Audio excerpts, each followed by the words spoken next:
Good day, brothers and sisters. Once again, blessed Sunday to all of you. And I'd like to remind those who are in Metro Cebu, we are already having our in-person gathering. We hope to be able to see you in all our weekend services. But for those of you who are joining us in our virtual services, a warm welcome to all of you. And at this time, I'd just like to share something which was just shared to me just a few hours ago. I was able to come across this new development, or somehow this new discovery of images of the universe that you and I belong to. And these are some of the most amazing images that I have ever seen about our galaxy and about our universe. And this happens to be never seen images, and they are truly a sight to behold. And creation is really a wonderful thing, which tells us what a wonderful creator you and I have.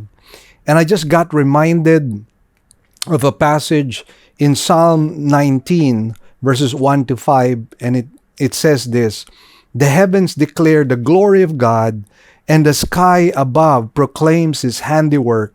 Day to day pours out speech, and night to night reveals knowledge. There is no speech, nor are there words whose voice is not heard. Their voice goes out through all the earth, and their words to the end of the world. In them he has set a tent for the sun, which comes out like a bridegroom, leaving his chamber, and like a strong man runs its course with joy." Indeed, the Word of God tells us that creation in itself declares the glory of God. And as I was looking at these images that were presented through Manila Bulletin, I could not help but be in awe of the greatness, the power, and the creativity, and the majesty of our God. That alone should cause us to praise Him and worship Him and honor Him with all of our hearts. So, brethren, let's come before the Lord and worship Him.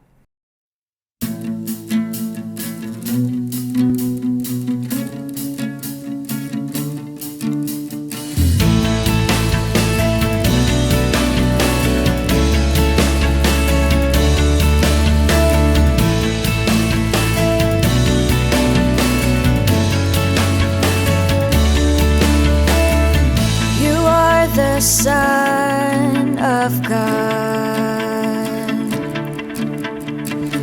His only begotten One, the Lion of Judah, prophesied Messiah, light of the world, the living Word. You are the Prince of Peace, Emmanuel, God with us, the fountain of living water and the bread of life, beginning and the end, the first and the last.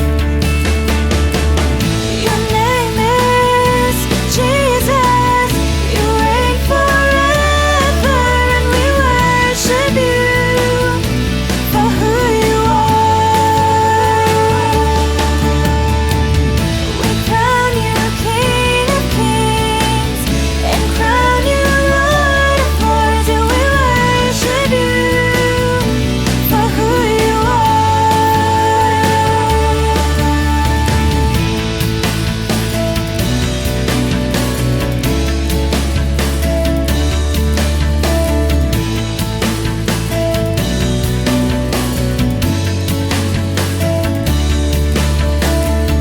You are the righteous Christ, the perfect sacrifice.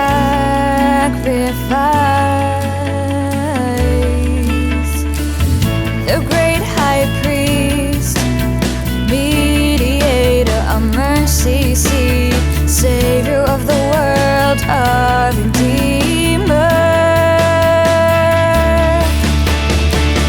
Your name is Jesus. You reign forever, and we worship you for who you are. We crown you King of Kings and crown you Lord of Lords, and we worship you for who you are. Be exalted for who you are. Be exalted for who you are. Be exalted for who you are. Be exalted for who you are. You are the risen one, who was and who is to come, the hope of glory, the wisdom of our God and the coming King.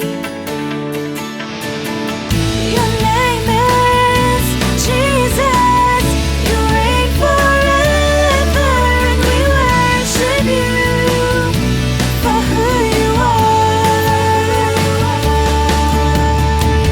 We crown you King of Kings and crown you Lord of Lords, and we worship you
your name in all the earth.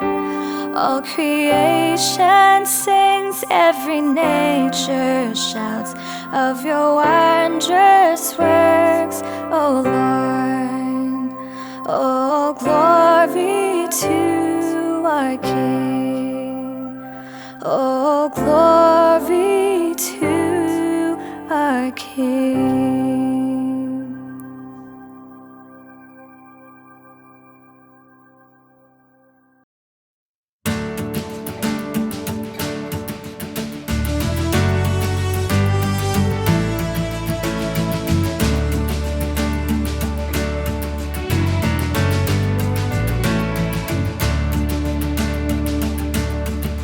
When my heart is overwhelmed, lead me to the rock that is higher than I.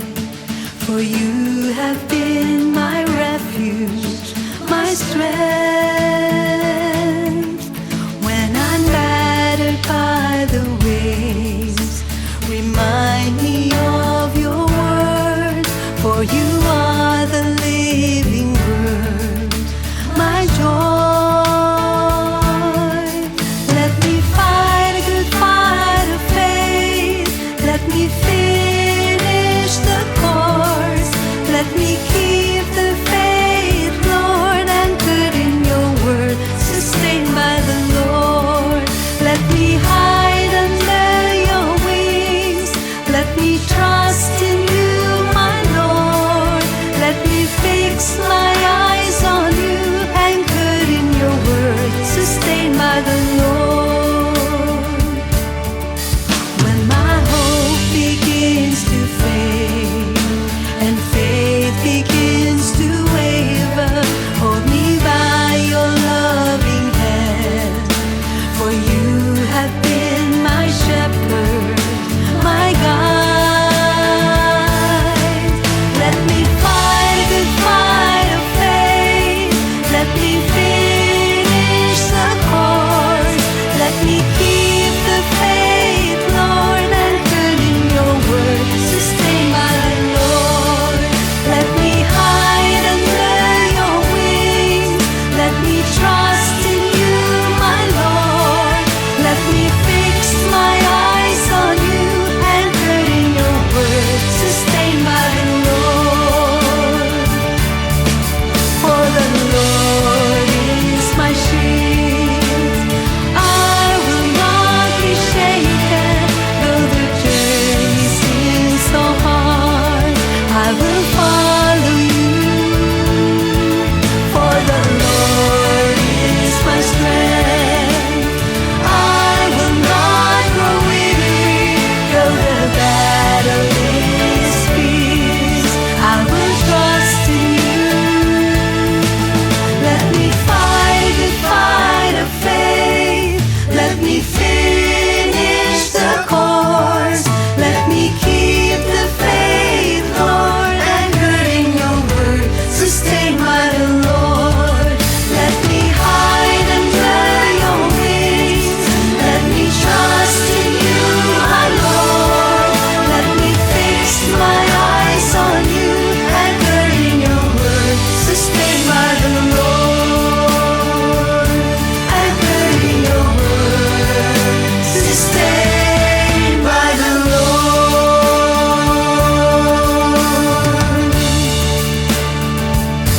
Sustained by the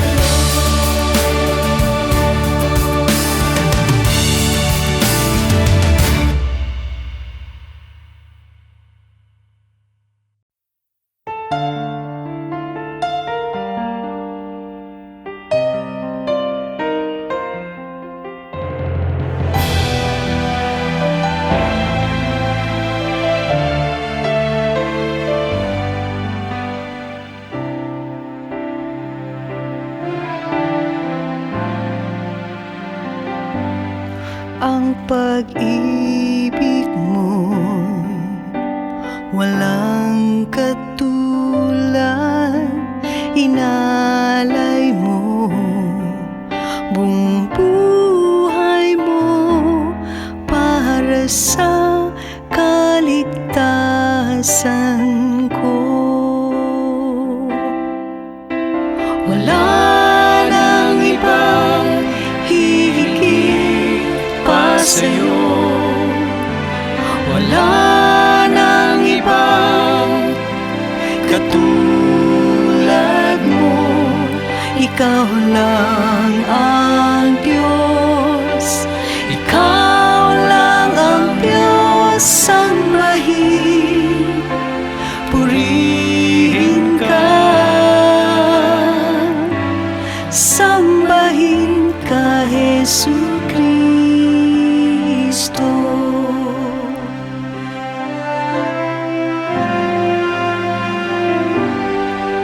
Aking Ama, puno ng awa, dakila ka.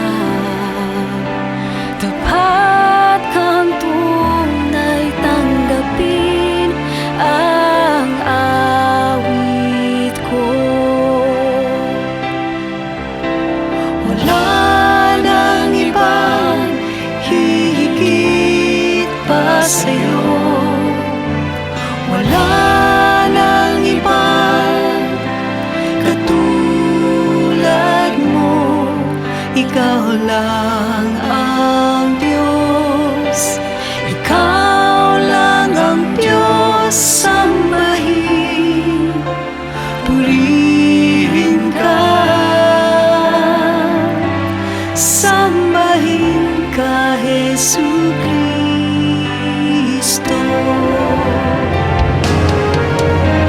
Wala nang ibang hihigit pa sa'yo. Wala nang ibang katulad mo.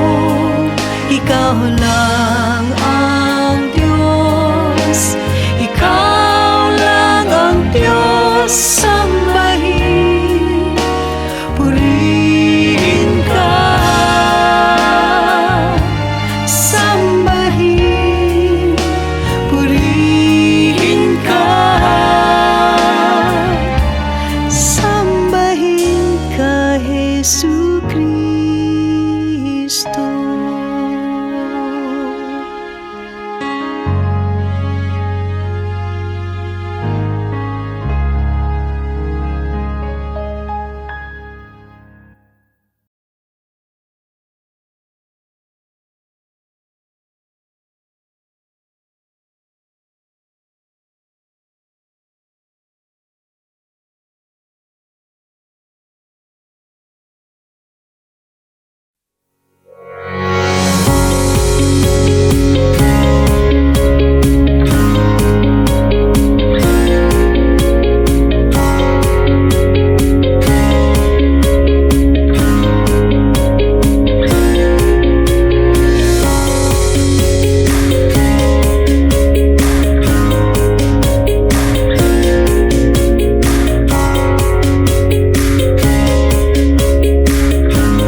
Here are our announcements. We now have two kinds of services. We will still have our virtual services for majority of our members through our Facebook page, Living Word Christian Churches of Cebu International Incorporated, and our website, www.livingword.ph, and our YouTube channel to view our services. We enjoin you to watch the coverage of our service every Sunday at 9 o'clock in the morning. good news, brothers and sisters. Our radio program will now be heard nationwide through FEBC radio stations. As an added bonus, all Living Word original songs will likewise be aired as well. So, if you would like to listen to our radio program, we're coming out in the following stations. 702 DZAS AM, broadcasting from Pasig every Sunday, 11 a.m. to 11:30 in the morning. We're also coming out from 104.3 DWAY FM from Legazpi. This is also every Sunday from 10 to 10:30 in the morning. And for those of you in Tacloban, we're coming out from 97.5 DYFE FM every Monday from 11:30 in the morning to 12 p.m. For those of you in Zamboanga, we are coming out from our station in 1116 DXAS AM every Sunday from 11:30 to 12 p.m. Also, for those of you in Davao, we're coming out from 1197 DXFE AM every Sunday from 2 o'clock in the afternoon to 2:30 p.m. For those of you in Coronadal, we're also coming out from station 1062 DXKI AM every Saturday from 8 to 8:30 p.m. And for those of you in Cagayan de Oro, we're coming out from 103.3 DXJL FM every Sunday from 8 to 8:30 p.m.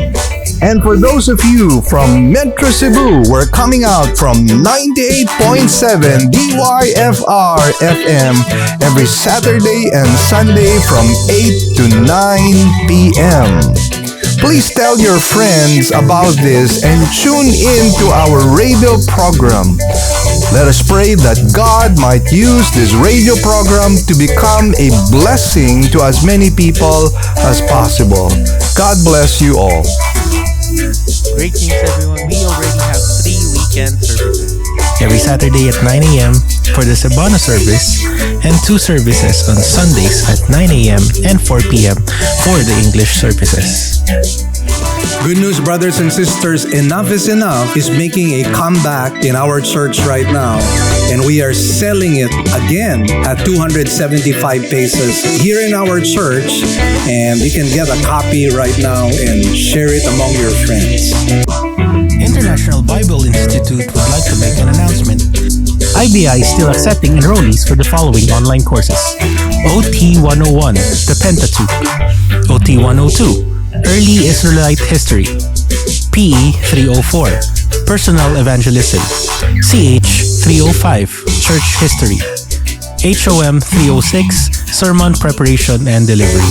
For more inquiries, you may contact 0917-771-6297 or 0922-8647-222, or email us at ibi.livingwordcm@yahoo.com, or visit us at Facebook, International Bible Institute, Cebu Extension.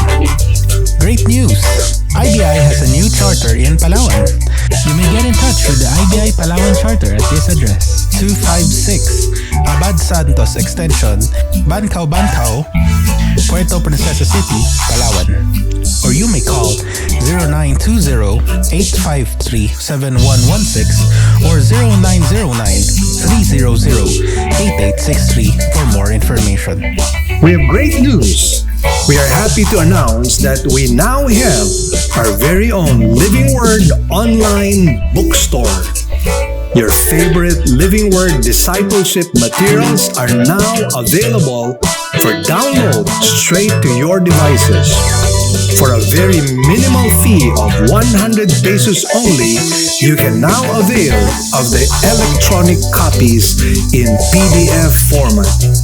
Our Ephesians Volume 1 and Volume 2 are ready for your download. The Journey series, Knowing Christ is now available online as well. And likewise, we have free study materials like More Than Enough Study Guide, Enough is Enough Study Guide. To avail and for more details, please visit books.livingword.ph. Stay tuned as we make more of our discipleship materials available on our online bookstore. We'd also like to thank our partners, our members who have been consistently giving to partner with us in the work of the Lord. We'd like to share our giving channels to those who would like to partner with us in the work of the Lord. You can deposit your love offerings to the following banks. Banco de Oro. Account name is LWCCCII. The account number is 00100060800. We also have a BPI account. Account name is Living Word Christian Ministries, Cebu Incorporated. Account number is 1021023481. Finally, we have RCBC. Account name is LWCCCII. Account number is 14520052886. To give via GCash, just follow these simple steps. From your GCash app, click Bank Transfer. In Bank Transfer, click the BDO icon under Select Partner Banks. Enter the amount, enter the name LWCCCII, and account number 00100060800, and send the receipt to office@livingword.ph. Then click Send Money. You may also send your love offerings and donations online through our website. Go to www.livingword.ph and click Give, and then a dialog box comes out of it. Kindly click on your giving preferences. Thank you, and God bless.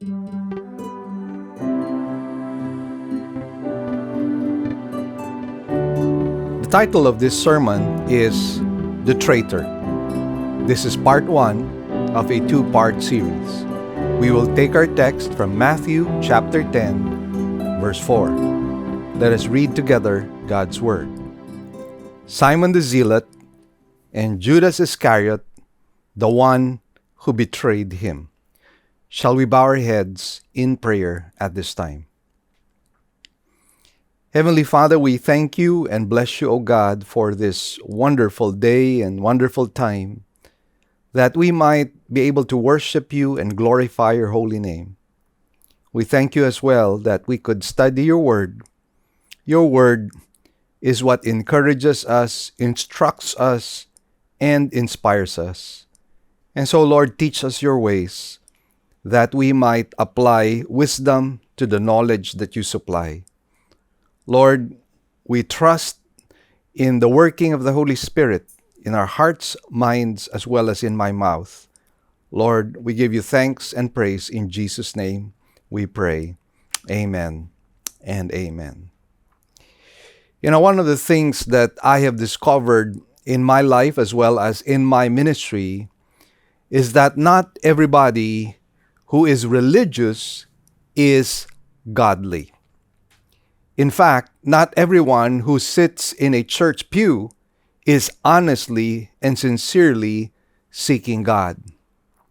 In my 38 years of ministry, I have discovered so many religious charlatans, swindlers, as well as deceivers. In fact, just to relate to you a story, we had this experience wherein there was this pastor or minister who was taking pictures while we were doing our church services.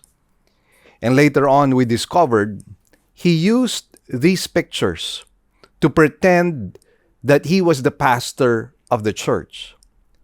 And through the pictures, he began to ask for funds coming from abroad.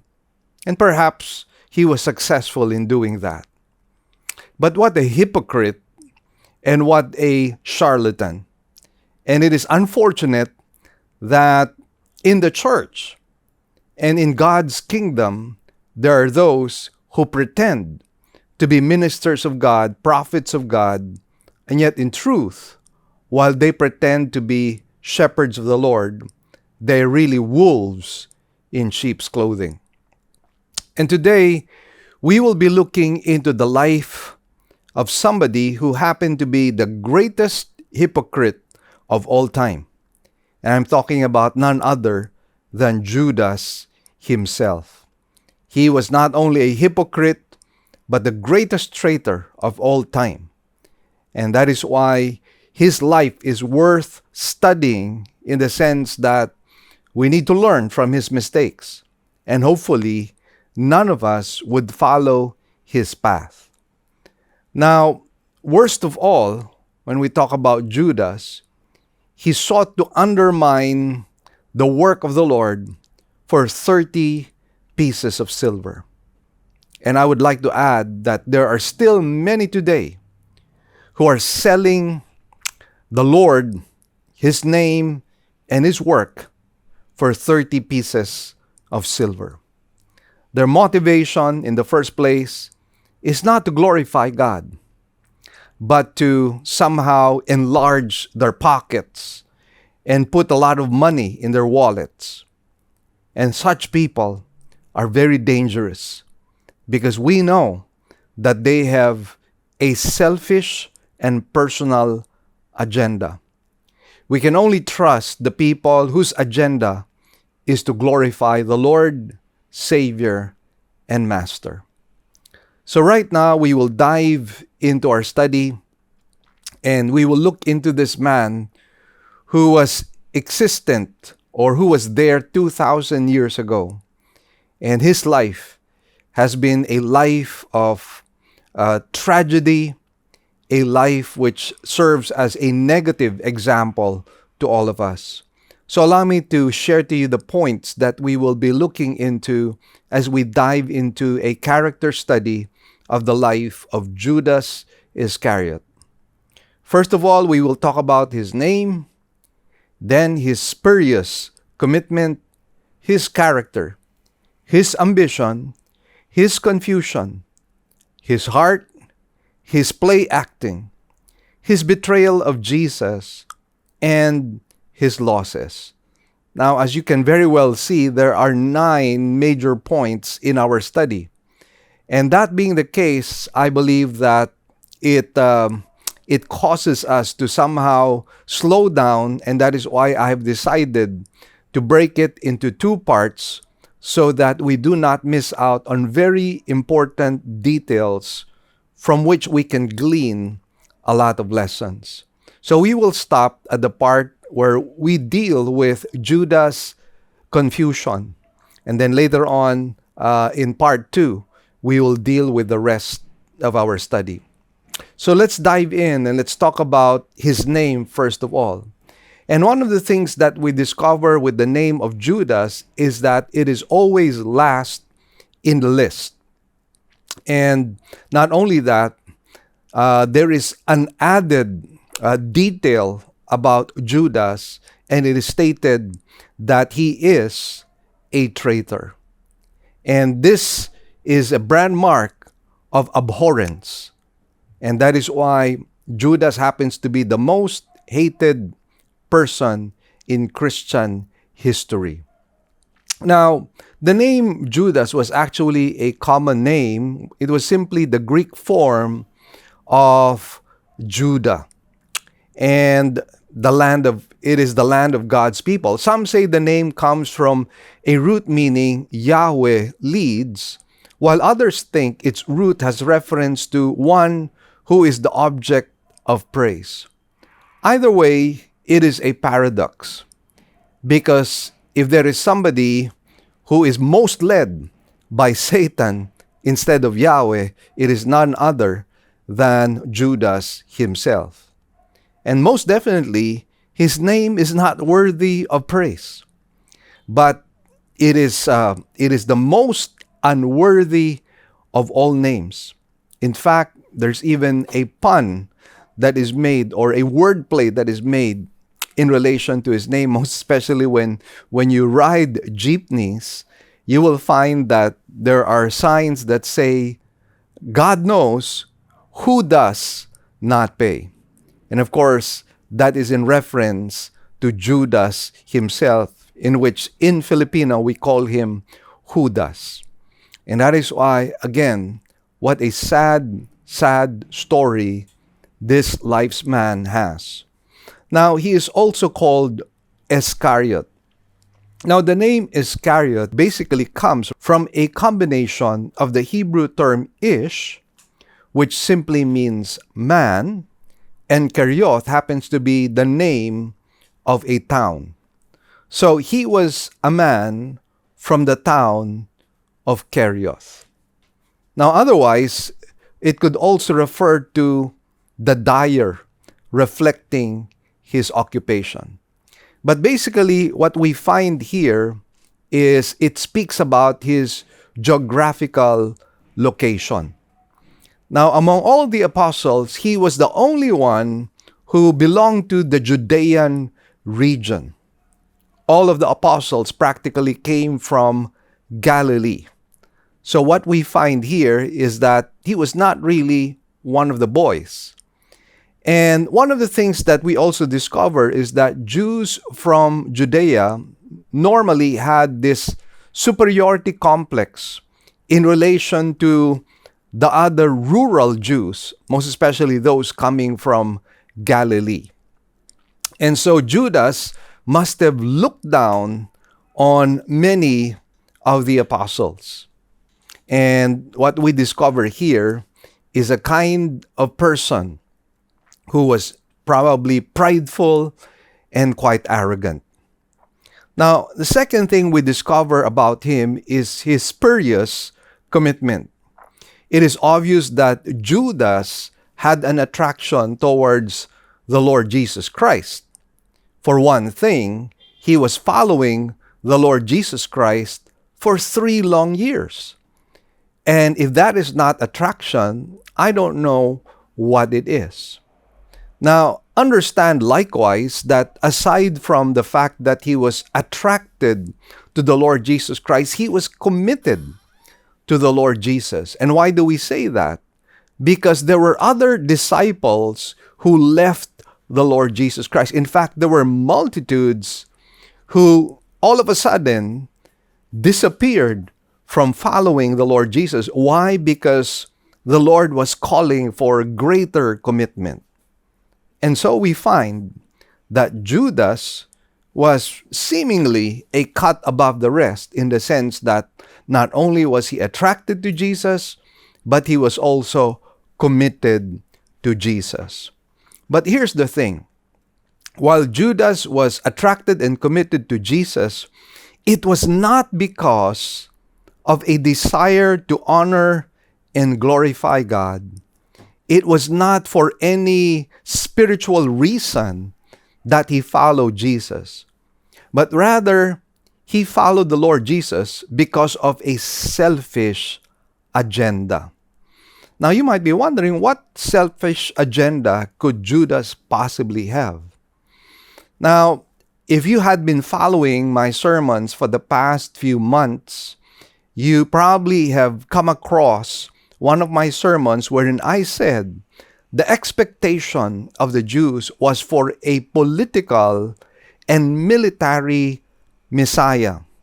That is what they wanted, most especially because they were under the Roman Empire and they experienced so much oppression. They were being taxed heavily, and many of them suffered a lot of social injustice.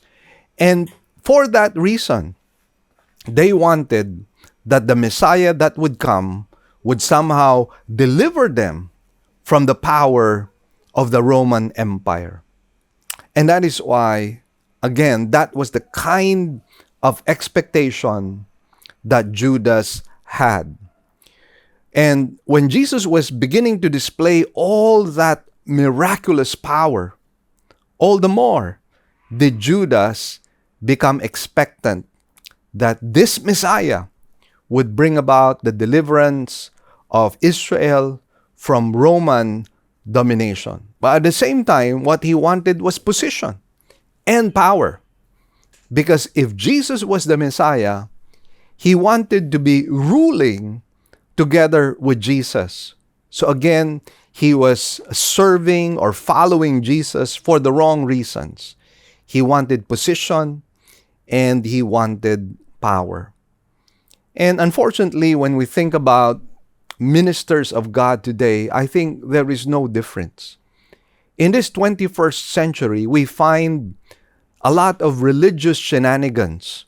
We find a lot of people who follow the Lord, but they follow the Lord for the purpose of becoming famous, for the purpose of becoming influential, for the purpose of being powerful. They want a name for themselves. And they have used the name of God so that they would become superstars, so to speak, or rock stars, so to speak. And it is rather unfortunate. In fact, Paul himself was talking about people who were like that during his time. And more than that, he was talking about those who were peddlers of God's word. People who were preaching the word of God for the sake of money. In fact, there are some people who charge a lot of money for even 1 hour of preaching. I know that there are some people who charge 100,000 per session. Can you imagine that? 100,000 pesos for one session. And this is not the kind of people that God would raise up to become men of God. And that is why today there are people who are very much like Judas himself. Now let's talk about his character. Externally, Judas did not appear to have a defective character. In fact, it seems that he had a pleasant personality. He is somebody your heart would be warmed towards. Why? Because probably he was a courteous person and he was a very calculated person. And so because of that, he became worthy, or rather, he became somebody whom the apostles began to trust. And how do we know that? Well, in the first place, we find it by inference.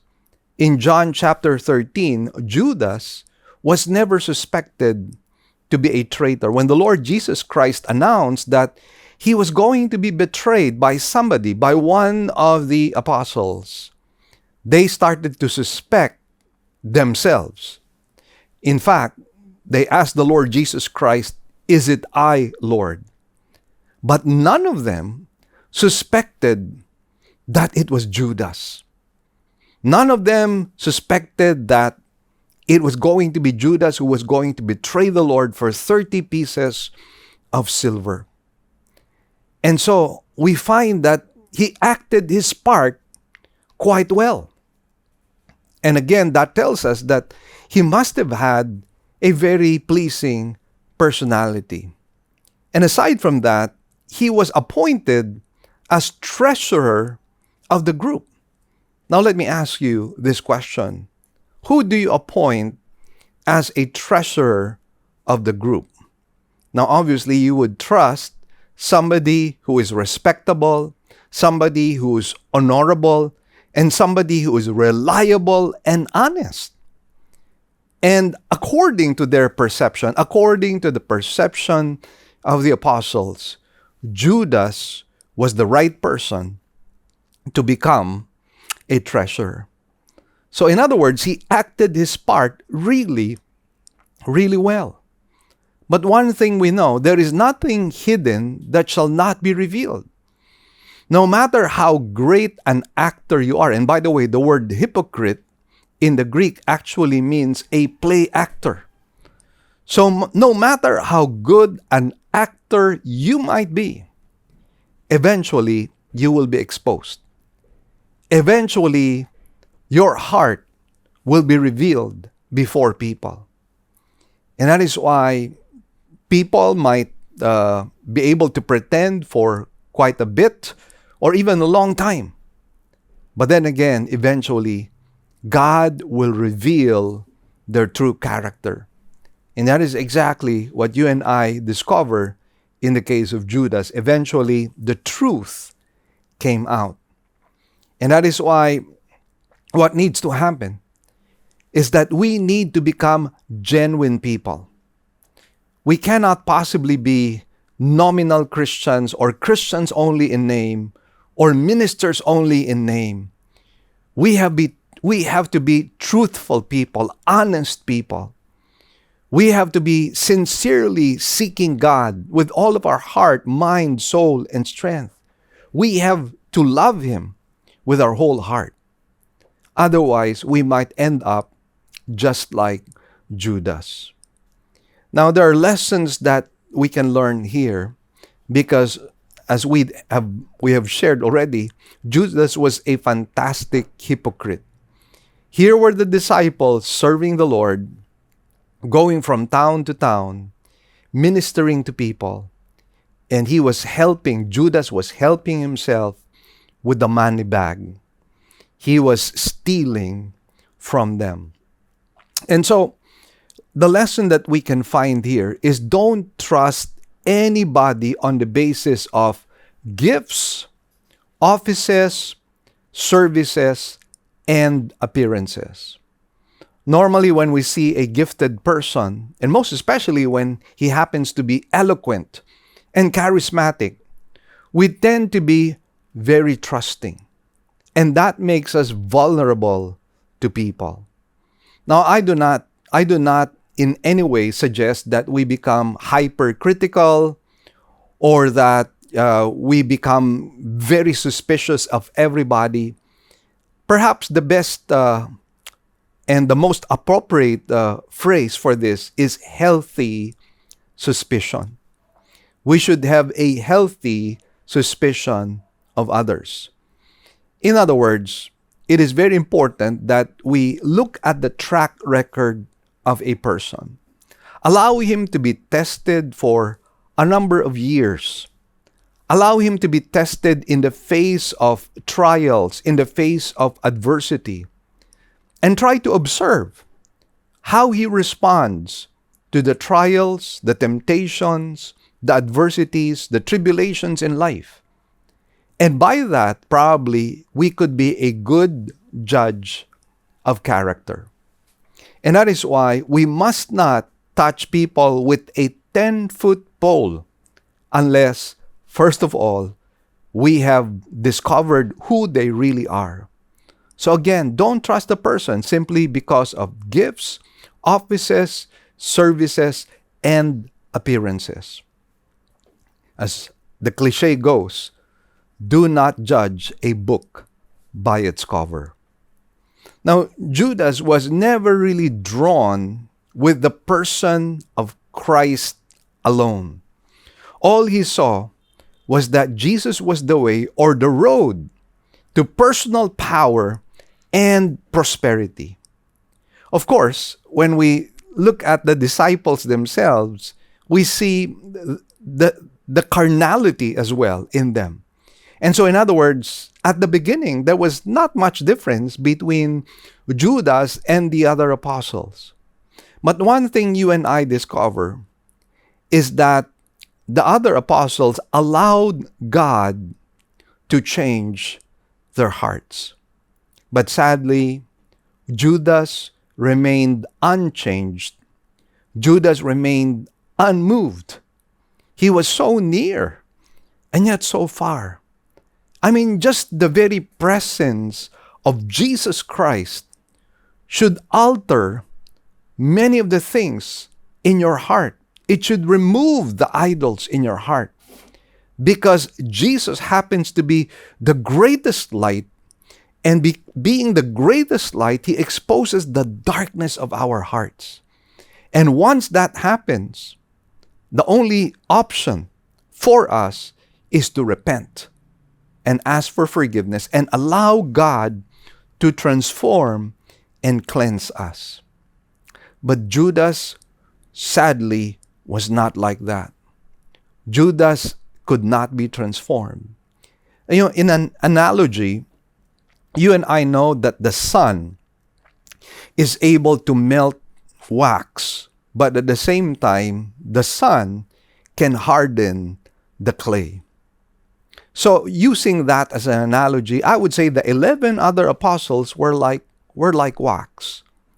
And when the sun, S-O-N, appeared before them and performed all those miracles and gave them all those teachings, their hearts melted like wax. Sadly for Judas, it was not the same. The presence of the S-O-N, the sun, caused him to be like clay. His heart became hardened. And that's what happens when you reject Christ from the get-go. And that is why it is very important for us to allow our hearts to be softened by the presence of the Lord. Otherwise, if we continually reject truth, reject the gospel, reject Jesus Christ, only one thing remains for us, a hardening of heart, until it reaches the tipping point wherein there is no longer any room for repentance. We do not want that to happen in our case. Now, I'd like to share to you a story, or rather an illustration. Someone has commented that if you tore a beautiful hymn out of a hymnal and threw it down on a sidewalk, you could expect many different reactions from different people. A dog would sniff at it and then go his way. A street cleaner would pick it up, expecting to find a valuable document of some sort. An English teacher might read it and admire its literary quality. But a spiritually minded believer who picked it up and read it would have his soul blessed. The content would have been the same for all those who came in contact with it. But its meaning and value could only be understood by a person receptive to its godly truth. I have shared this to the members of our church. When we have our church gathering, there will always be two kinds of people who will enter the church. One person would be engaged, the other one would be indifferent. And they would be listening to the same sermon. And as they listen to the same sermon, the same substance, the same content, the same essence, we find, however, that there will be two different reactions. The one who engaged will be a different person when he comes out as when he came in. On the other hand, the person who is not engaged and is indifferent would come in and go out the same person. Not true for the person who is engaged. There will be transformation after listening to the Word of God. Sadly, there are many people who are like Judas, who are indifferent to the things of God, and all they can think about is I, me, and myself. And because of that, they do not derive any benefit from the presence of the Lord, nor from the preaching of God's Word. Now, Jesus knew exactly who Judas was. Jesus knew exactly, because he was omniscient, he knew exactly who Judas was and what he was. And yet, the amazing thing is that Jesus still loved Judas, and he tried to reach out to this betrayer, to this traitor. A perfect example would be found in John chapter 13 during the Last Supper. In verse 21, Jesus said, "Verily, verily, I say unto you, that one of you shall betray me." In verse 25, John asked Jesus who it was that would betray him, and he answered in verse 26, "He it is to whom I shall give a sop when I have dipped it." Now allow me to give you a little background about the sop and about ancient Jewish cultural custom, because it will make us understand the significance of what Jesus was doing by dipping his sop in wine and handing it over to Judas. So listen well to this. The sop was a piece of bread which was soaked in a jam-like paste made out of fruits and nuts. It was a common practice in the Orient for the host of a meal to give the honored guest the sop. So when Jesus gave the sop to Judas, he was honoring him and respecting him and loving him and lifting him up. I believe it was an act of love and affection. It was as if Jesus was saying, "Judas, I love you. Judas, I want you to be saved. Judas, I want you to be part of my kingdom. I want you to be with me in heaven." I believe that that was the cry of the heart of Jesus, knowing that he had a heart of compassion, knowing that he wept on the Mount of Olives as he was looking down on Jerusalem when he said, "O Jerusalem, O Jerusalem, how I would have had you like a mother hen bringing her chicks under her wings, but you would not have it." I mean, Jesus loved Judas. Yet sadly, he never responded, even though Jesus honored Judas as a man. Now, one of the things that was the reason for the failure and the tragic life of Judas was his ambition. Judas saw that Jesus' power could bring in an earthly kingdom that could overthrow the Roman Empire. And that's all he saw with Jesus. A potential military deliverer, a potential political deliverer. And he was probably imagining that when Jesus is able to do that, when he delivers Israel from the clutches of the Roman Empire, he would then become one of the cabinet members. That was the ambition of Judas. But the Lord revealed that he would fulfill his role as the sacrificial lamb, the lamb that was going to be sacrificed. And that is why, although it is true that Jesus would one day rule the earth, this earthly kingdom would have to wait for his second coming. And that is why we find the confusion of Judas here. Judas' confusion came when Jesus began to teach about his arrest and his death. And probably Judas was thinking, but I followed you for 3 long years. I walked with you for 3 long years. I left behind my occupation. I left behind everything. And I followed you, and I thought you were going to put up and set up and establish your earthly kingdom, and that you were going to be an earthly Messiah. That's why I followed you all throughout this time. And now you're telling me that you're going to be arrested? Now you're telling me that you're going to die? So what is going to come of me? What is going to happen to me? When you leave us, what is going to happen? I may not be able to go back to my occupation. And because of you, I will now enter into disrepute. If you're going to be crucified on the cross, then that is the death of a criminal. So we will all be labeled as followers of a criminal. Probably those were the thoughts that bothered and confused and angered Judas.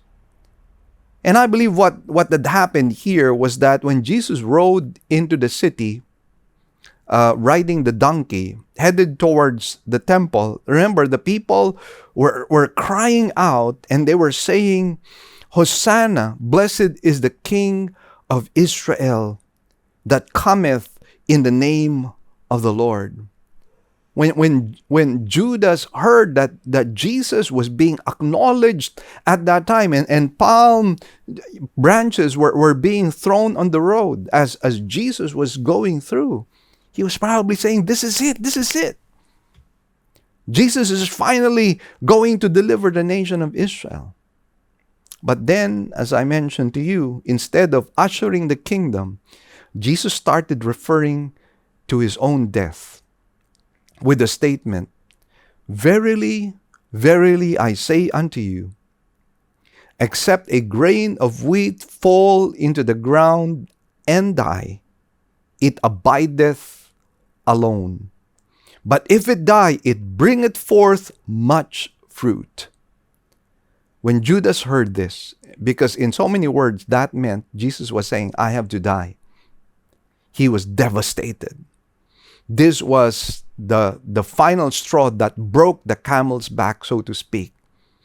And that is why at that time it was clear to him that Jesus was not going to establish his earthly kingdom. It became clear to him that he was not going to be one of the cabinet members. It became clear to him that all of his earthly dreams, aspirations of power and prosperity were gone. And because of that, he sold his soul to hell. Now, while we might all be pointing an accusing finger at Judas, could it be that there is a Judas in us? Could it be that we are following Jesus for earthly reasons, so that he could give us power, so that he could give us prosperity, so that he could be like our personal vending machine, so that he could answer all our prayers? Are we following Jesus because of that kind of attraction? We're attracted to his power, but not his person. We are attracted to what he can possibly do for us, but not what we can give to him. Friends, I hope that we are not a Judas. Because if we are not genuinely seeking for God, we will forever be lost. Let's come before the Lord in a word of prayer. Heavenly Father, we thank you and bless you, Lord, for today. And thank you for this lesson that we have learned. Our prayer, O God, is that you might somehow allow us to glean lessons from the life of Judas, and may we not follow his example. We pray, O Lord, that we will genuinely seek you, that we will genuinely follow and commit ourselves to you, not for any other reason, but because of you. Because you are our chief treasure, our supreme treasure. Thank you, O God, for today. And we thank you that we could share our resources to partner with your work. We give you thanks and praise, Lord. In Jesus' name, amen and amen. It's been a blessing to have you again. And I hope and pray that you could like and subscribe to our YouTube channel, as well as our Facebook page, and share this to as many friends as you can, because we want the Word of God to spread around. By the way, we are now doing our in-person gathering. And so those of you in Metro Cebu, it's now time to gather again in our main church in Banawa. So again, we invite everybody to just join us in person every Saturday at 9 o'clock in the morning, and on Sundays, 9 in the morning and 4 p.m. God bless you all. We'll see you again next weekend. Here are our announcements. We now have two kinds of services.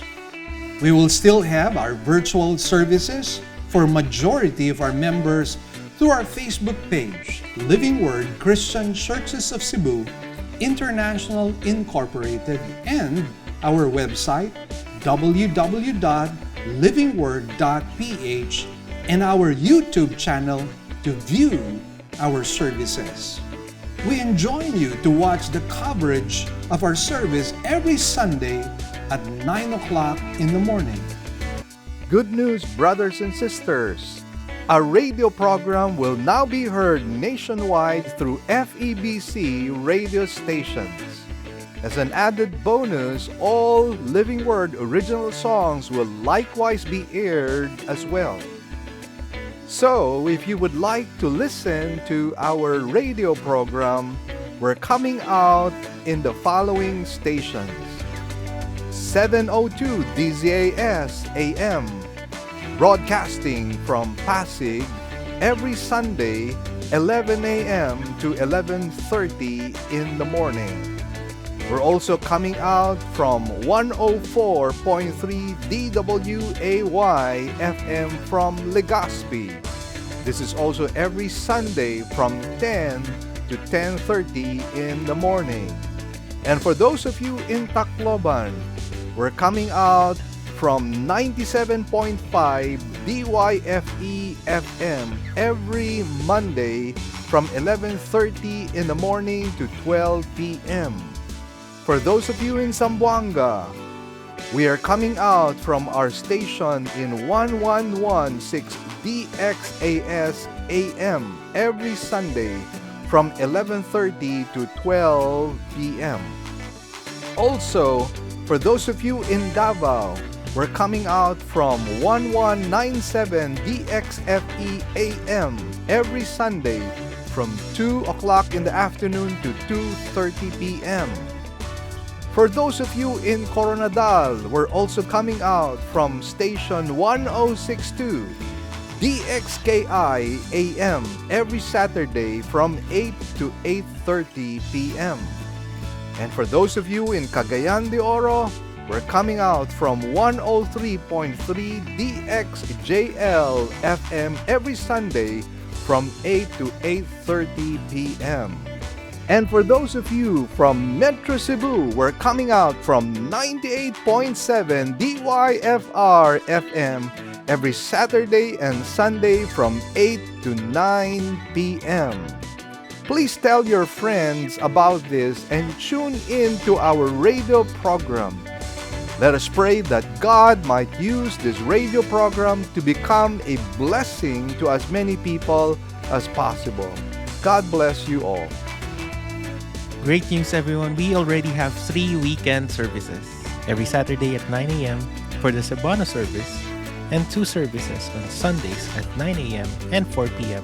for the English services. We'd also like to thank our partners, our members who have been consistently giving to partner with us in the work of the Lord. We'd like to share our giving channels to those who would like to partner with us in the work of the Lord. You can deposit your love offerings to the following banks: Banco de Oro. Account name is LWCCCII. The account number is 00100060800. We also have a BPI account. Account name is Living Word Christian Ministries, Cebu Incorporated. Account number is 1021023481. Finally, we have RCBC. Account name is LWCCCII. Account number is 14520052886. To give via GCash, just follow these simple steps. From your GCash app, click Bank Transfer. In Bank Transfer, click the BDO icon under Select Partner Banks. Enter the amount, enter the name LWCCCII and account number 001000060,800 and send the receipt to office@livingword.ph. Then click Send Money. You may also send your love offerings and donations online through our website. Go to www.livingword.ph and click Give, and then a dialog box comes out of it. Kindly click on your giving preferences. Thank you, and God bless.